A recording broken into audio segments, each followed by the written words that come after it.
안녕하세요. 김청년입니다. 제가 오랜만에 이렇게 영상을 촬영하게 됐습니다. 그동안 저는 계속 취업 준비를 하고 있었고요. 그러느라 영상을 잘 올리지 못했는데 어떻게 보면 핑계라고도 할 수 있죠.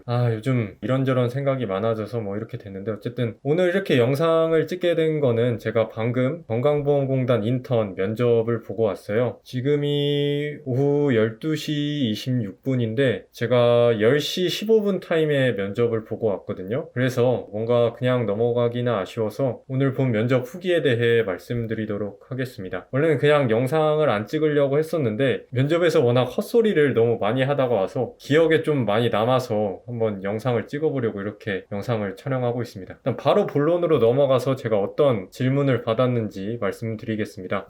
일단 제가 처음으로 받았던 질문은 1분 자기소개였어요. 이게 면접관 3분이랑 면접자 6명이서 봤는데 6명 중에 2분은 안 오셔가지고 4명이서 면접을 봤어요. 그러니까 면접관 3명에 면접자 4명이었던 거죠. 그래서 공통 질문으로 다 돌아갔는데 첫 번째 받은 질문이 1분 자기소개였어요. 그래서 그 면접관님께서 지원한 직무에 관련된 자기소개를 하라고 하셔서 좀 당황했어요. 원래는 지원 동기와 섞어서 자기소개를 드리려고 했는데 갑자기 직무 관련된 소개를 하라고 해서 예전에 이제 면접 볼 때 준비했던 직무 관련 자기소개를 했었죠. 그러니까 제가 이전 공공기관에서 체험형 청년 인턴 할 때 마스크 구매하고 교육 기획하고 이런 일을 했었는데 뭐 그런 일 해서 건강보험 인재상과 이렇게 결부시켜서 그러니까 인재상 중에 국민을 위하는 인재 막 그런 게 있어요. 근데 이게 제가 했던 활동들이 고객들이 불편함을 파악해서 그런 일들을 했던 거라서 그거랑 막 결부시켜서 이렇게 말을 했는데 면접관님들의 반응을 보면은 그냥 그랬구나 그냥 그 정도로 반응만 비쳤고 별다른 반응은 없었어요. 어쨌든 이제 1분 자기소개가 끝나고 다음에 받았던 질문이 5년 그리고 10년 후에 목표를 어떻게 세우고 있는지 그걸 물어보셨어요. 근데 1분 자기소개를 저 먼저 했어가지고 이 목표에 관련된 질문은 순서가 반대로 돌아갔어요. 그래서 맨 마지막 지원자부터 이에 대해 답변을 했는데 그 답변을 하는 마지막 그 지원자분이 자신은 인턴으로 입사해서 뭐 경력을 쌓은 뒤에 다음에 이제 건강보험 정규직으로 입사해서 뭐 이렇게 하겠다 말씀을 하셨는데 갑자기 그 면접관님께서 그 목표를 꼭 건강보험에 관련되지 않게 말해도 된다고 이렇게 말씀을 해주셨어요. 뭔가 저는 딱 그 말을 듣고 건강보험에 입사해서 세우는 목표를 말하면 안 되구나라고 갑자기 잘못 이렇게 인식을 해가지고 제가 답변을 할 때는 좀 엉뚱한 답변을 했어요. 그래서 저는 뭐라고 답변했냐면 제가 지금 유튜브를 하고 있잖아요. 그래서 나중에 5년 10년 후의 목표를 구독자 10만 뭐 50만 이렇게 하는 게 제 목표다 이렇게 말씀을 드렸어요. 그래서 이제 그럼 뭐 유튜브 뭘 하고 있냐 이렇게 물어보시길래 저는 뭐 청년들의 취업 준비와 관련된 컨텐츠들이나 청년들의 심리 그리고 운동 건강 이런 거 여러 가지 하고 있다고 그런 채널이라고 이렇게 말씀을 드렸죠. 이제 뭐 어쨌든 그렇게 채널에 대해서 간단하게 설명을 드리니까 구독자는 몇 명이냐고 이렇게 물어보시길래 제가 지금 967명인가 그렇거든요. 그래서 그렇게 또 말씀을 드렸더니 그러면 그 목표를 이루기 위해서 지금 건강보험에 인턴으로 입사해서 어떤 경험들을 쌓으려고 목표를 가지고 있는지 물어보길래 저는 일단 국민건강보험이 5천만 전 국민을 대상으로 하는 거니까 많은 민원인들을 만나보고 전화 응대를 하면서 청년들 뿐만 아니라 남녀노소 어르신부터 사회 취약 계층의 이런 다양한 계층들과 직접 얘기를 하면서 그분들에 관한 이야기를 많이 들어보고 싶다. 그렇게 이제 답변을 했죠. 근데 뭔가 여기서부터 좀 느낌이 쌓였어요. 면접관님들 표정 막 굳어지고 저 자식 왜 여기 와서 저런 유튜브 얘기를 하나 여기 뭐 하는지 알고 지원하는 게 맞나 약간 이런 생각 막 다 들면서 망했다. 그냥 전에 준비했던 건강보험 입사해서 어떻게 할지 그거 준비했던 거 말할 걸 이런 생각 들면서 소위 말해 이제 조졌구나라고 표현을 하죠. 조졌구나 이렇게 딱 생각이 들었어요. 근데 이제 목표와 관련된 이렇게 답변이 끝나고 그 다음에는 이제 다른 공통 질문이 또 나갔어요. 근데 그건 공통 질문이라기보다는 그 목표와 관련돼서 얘기를 한 거에 대해 꼬리 질문식으로 이렇게 다른 지원자에게 다 물어보는 형식으로 이렇게 질문을 했었거든요. 근데 이제 나머지 세 지원자한테는 똑같은 질문이 들어갔었는데 저한테만 이제 다른 질문이 오더라고요. 그 지원자분들에게는 약간 건강보험의 제도나 어떤 그런 것들을 잘 알고 있는지 그런 거를 어떻게 업무에 막 적용시킬 건지 이런 건강보험에 대한 그런 질문들을 했었는데 저한테는 그 유튜브 목표에 대해 질문이 따로 들어오더라고요. 저는 건강보험 제도나 그런 거에 대해서 질문을 안 하고 저한테는 뭐 아까 유튜브 관련 목표를 말했는데 그러면 당신의 최종 목표가 무엇이냐? 그러니까 뭐 커리어 골이라고 얘기를 하는데 그 커리어 골이 무슨 말인지 잘 이해를 못 해가지고 저는 그냥 어쨌든 뭐 최종 목표가 뭔지 그냥 대답하면 되겠구나라는 생각이 들어서 저는 최종 목표가 나중에 유튜브를 하는 거다 이렇게 말씀을 드렸어요. 근데 그렇게 말씀을 드리니까 굉장히 면접관님께서 당황하면서 그러면은 그 최종 목표를 이루기 위해 지금 하고 있는 그 취업 준비 과정들은 작은 목표에 불과한 거냐 약간 그런 식으로 얘기를 하시더라고요. 그래서 저는 약간 혼란이 왔죠. 내가 여기서 어떻게 답변을 해야 되나. 내가 최종 목표를 유튜브로만 두고 그냥 취업 준비는 단순히 그 하나의 수단에 불과하다 이렇게 말을 해야 되는 건지 아니면은 유튜브가 하나의 수단이고 최종 목표는 취업이다 이렇게 말씀을 드려야 하는지 제 자신이 혼란이 왔어요. 어쨌든 뭐 50대 60대 넘어가서 은퇴를 하고는 결국에는 이제 유튜브나 이런 채널을 운영하면서 사는 게 제 꿈인데 뭔가 머릿속에 그냥 그 생각밖에 없어서 그냥 제 최종 목표는 유튜브고 취업 준비는 하나의 수단에 불과하다 그렇게 말을 해버렸어요. 그렇게 말을 하면 안 되는 것 같은데 그래서 그렇게 딱 말을 해버리니까 면접관님께서 갑자기 막 말이 없어지다가 네 알겠습니다 하고 그냥 끝나버리는 거예요. 그래서 저는 그때 딱 느꼈죠.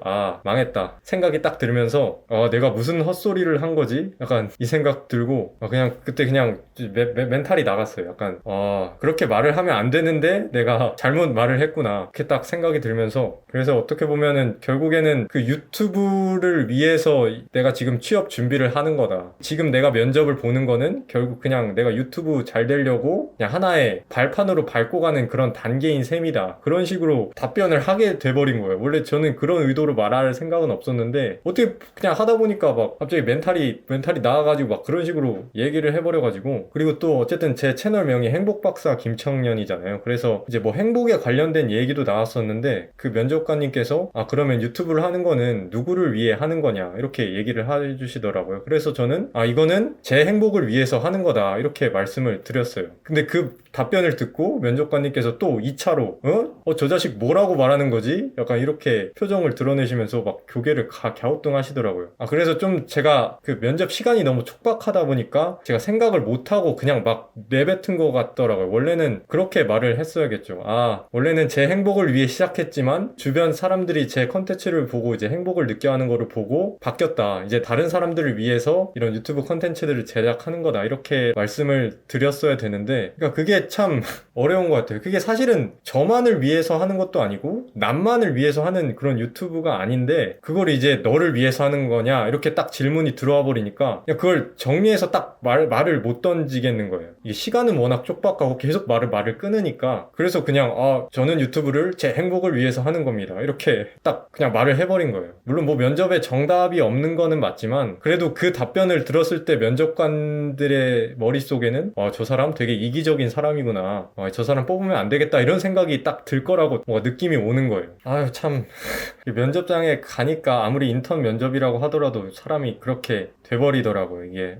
그래서 어쨌든 그렇게 나는 정말로 너무나도 이기적인 사람이다 라고 이렇게 면접관들에게 비춰질 만한 그런 답변을 하고 이제 마지막 질문이 들어왔어요. 마지막 질문은 뭐였냐면 자신의 역량의 장단점을 말하라는 답변이었어요. 그러니까 이제 그때는 정신 차리고 전형적인 답변을 했죠. 그러니까 민원 응대 역량이나 뭐 사무 행정 역량 이런 역량을 말씀을 드렸어요. 제 역량의 장점은 민원 응대 역량이다 이렇게 말씀을 드리고 그 땡땡 공공기관에서 이제 상담하는 그런 업무를 했었는데 그때 이제 제가 상담하는 모습을 상사분께서 보시고 홍길동 씨는 참 목소리가 좋다 이렇게 피드백을 받았다고 막 그렇게 말을 하면서 제가 막 낭독봉사를 오랫동안 했는데 그게 아마 장점으로 비춰진 게 아닌가 하면서 어떤 민원 응대 역량을 좀 어필을 했죠. 그리고 단점으로는 사무행정 역량을 말했어요. 사실은 어떻게 보면은 사무행정 역량이 더 장점인데 그냥 뭔가 꼭 장점 단점 이렇게 찝어서 말하라고 하니까 그냥 그 단점이 사무행정 역량이라고 말했어요. 그러니까 제가 작년에는 그 다른 마케팅 일을 하느라 엑셀이나 한글을 쓸 시간이 없었는데 그래서 그 공백기 동안 그 사무행정 관련된 일을 하지 않아서 감이 좀 떨어진 것 같은 게 제 단점이다 이렇게 말을 했어요.